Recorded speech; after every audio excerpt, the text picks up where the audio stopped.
Samantha from I Sew A Lot. Quick video today, all about my February makes. Unfortunately, I didn't get all of the things made that I wanted to get made this month. I just haven't really felt like it. And I started feeling a bit guilty about the fact that I kind of lost my sojo, and not guilty, but I just felt a little bit fed up with the fact that I didn't have any motivation. And then this morning I was looking back through my notebook where I write down all my plans, and then I write all my makes. And this time last year, the same thing. I didn't really make hardly anything. Made quite a lot in January, but I didn't make hardly anything in February. So it's been the same this year. So that actually made me feel a bit better. So I've got lots of plans for March. So my cat, every time, my cat is trying to get out. So I'm gonna let her out. Okay, she's out. So my first make, as you probably just saw, is a new look pattern, and I think it's 6035. I'll put a picture of it here. It's a really basic A-line skirt, and if you recall in my last video, my plans video, I said that I've been really kindly sent some lovely pleather from Girl Charlie UK, and I was planning on making a pleather skirt, so I have made it, and I will step back so you can see. Just mid-thigh length, so just above my knee. It's got a zip in the side. I don't know what this kind of zip is called, but it's where you stitch it together, then you attach the zip by stitching round, and then you unpick the middle. It turned out okay, but I have got a small amount of pulling where the pleather has quite a lot of stretch. I really do think this is a good product, but you need to ensure that you're happy with all your lumps and bumps being on show if you're going to make a garment. Also, because of the difficulty with the stretch, I've just overlocked the edge. I haven't hemmed it, and on the inside it's a sort of fabric on the inside. I did overlock it as well. Yeah, so it's a really good product. I've never used anything like it before. That is the only thing. If you're going to make it into a garment, you can still see like your underwear through it, the lines of your underwear and everything. So you might want to think about either lining it or obviously wearing smoothing underwear underneath if you're concerned about that. So anyway, yes, I really like the skirt. I haven't worn it yet. I am not quite brave enough. Yeah, I need to get some courage up. My husband really likes it. He says it looks fine. So as long as I wear it, you know, a little bit dressed down, I think it'd be fun. So also another gift that I had was the lovely Sew Hayley Jane box. And if you watched my last video, you'll have seen that I made the Sew Over It Anderson blouse. I'll put a link up here, wherever it comes. And yes, so I've made the Sew Over It Anderson blouse. I thought it was quite large and blousey. The fabric was lovely, by the way, and really nice to work with, in case I didn't say in the last video. But really nice to work with. Pressed fine, sewed fine, wasn't a pain to cut. It was really lovely fabric. But I have, since the video, been wearing it tucked in, high-waisted things, and that seems to have improved the fit quite a lot. So yeah, and I did notice this week that Lisa also made an Anderson blouse over on her channel, and she was saying about the fact that there's quite a lot of fabric in it, so her version, she actually shortened it. So yeah, I think I agree with that. It does need slightly less fabric if you're going to tuck it in, because otherwise you get quite a lot of bulging, which isn't very attractive. Okay, so I actually have another 1, 2, 4 things to show you, so I'm going to get changed and I'll be back in a minute. Okay, so the next thing to show you, and you got a sneak peek of it in my last video, is the Nina Lee London Carnaby dress, and I've made it from this really lovely fabric by Cotton and Steel. I purchased it from Sew Me Sunshine, and unfortunately I have checked and I think it's actually sold out at the moment, but it's a quilting weight cotton. It's called Snap to Grid, and it's 80s inspired. I really love the dress. It's quite short, but you know me, I don't mind that. It's got these lovely, the best feature I think, pockets in the front, because it has a panel that runs around the front and the back. And it also has on the pattern, I'm hoping you can see, I've put a short zip in there, but it does have on the pattern an exposed zipper. But I didn't put the exposed zipper in because I was in such a hurry, I really wanted to make it. But what I really wanted was sort of a neon pink or green to go with the fabric pattern, but I couldn't find it. So I just went for a regular black concealed zip, and it's fine. It's got facings on the front and the back. Obviously it's short sleeve, but it also comes with a sleeveless option. I didn't have any trouble with this pattern save for inserting the sleeves. And on the sleeve, on the instructions, it tells you to ease the sleeve head in as you sew it. I think you need some gathering stitches in there before you do it, otherwise you're going to end up with loads of puckers, because there's quite a lot of fabric to get into the sleeve head, as there always is. So I actually used some gathering stitches to make it a bit easier. But different construction as well, in that you construct the front and the back, you insert the sleeves flat and then sew up the side seams. So yes, I really love it. I've worn it loads. I've got plans to make more. It's a really great pattern. So yeah, gonna move on to the next thing. I'll be back in a minute. Okay, so the next thing, and you've probably already seen this if you follow me on Instagram, it was my turn to blog for the Satisfaction blogger team this month, and or last month, sorry, and I chose to make the Colette Laurel shift dress. I haven't made this before, and I do love a shift dress. I have made these, so over at Ultimate Shift Dress, obviously the Carnaby dress is a shift dress as well, so I wanted to give this a try to see how it measured up. And I have to admit, you can read all about it over in the blog post, and I'll link it down below so that you can hop over there easily. But I found this dress to come up really big.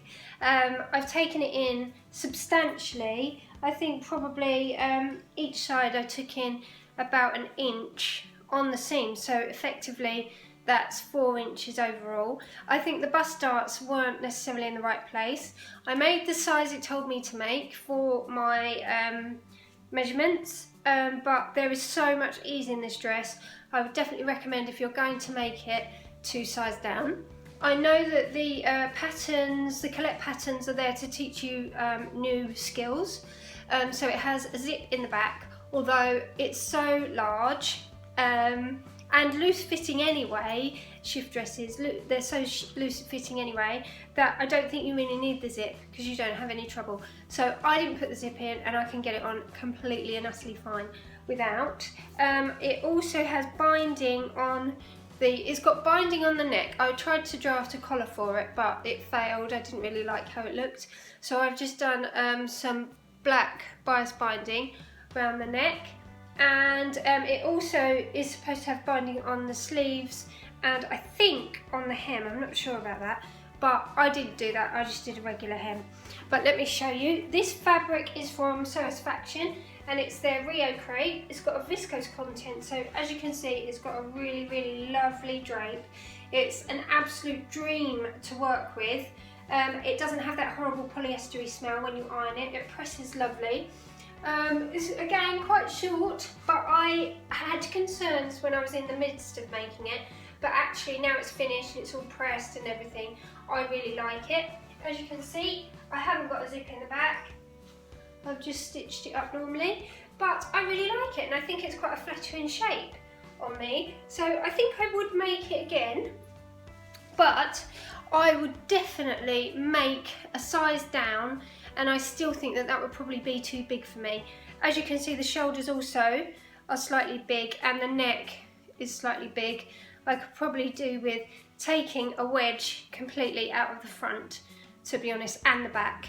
And I also already angled my back seam to take in sort of a wedge out of the back of the neck because it was so large.